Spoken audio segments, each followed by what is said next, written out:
Ah, love this question. Is this a pyramid?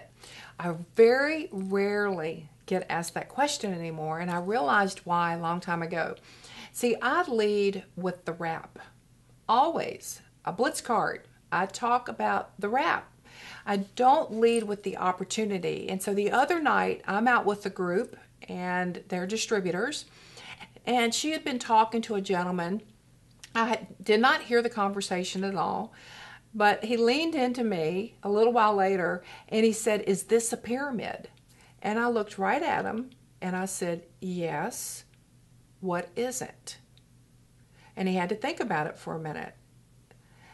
And so he thought about it and he got back to me a little while later and he said, because I didn't go any further into that. He goes, "Yeah, pretty much everything is a pyramid."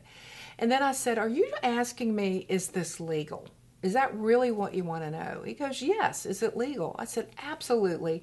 And I gave him a few facts about the company. But again, just a few facts. I wasn't there to win him over.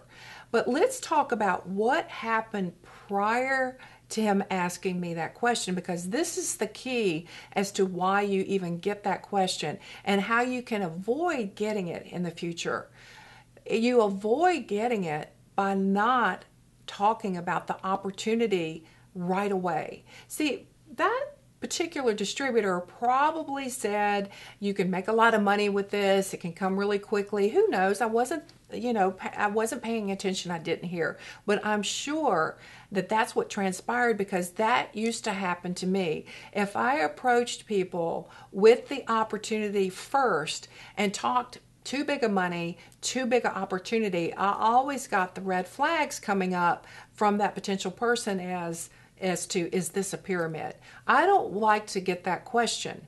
It causes animosity, it seems, between the two of you, or it causes someone to not think that you're being honest. Who knows? I just don't like the question. It makes me feel icky. So what I've learned to do is always lead with the product. Always lead with the product. And if I lead with the product and my goal is just to get that wrap on them, then while the wrap is on them, I can bring out my party pad. I can do an opportunity meeting right then and there. And then that question is not asked. And if it is asked for some reason, go back and look at your verbiage. Look at your verbiage through that presentation. We all want to get rich quick. All of us do. Let's face it. There's not a person alive that doesn't. But we want to make sure that everything we do is legal. And so just not get asked that question. Let's lead with the wrap. But if you have been asked that, go back and start to look at what you were saying prior to that question being asked. And there's your answer to that.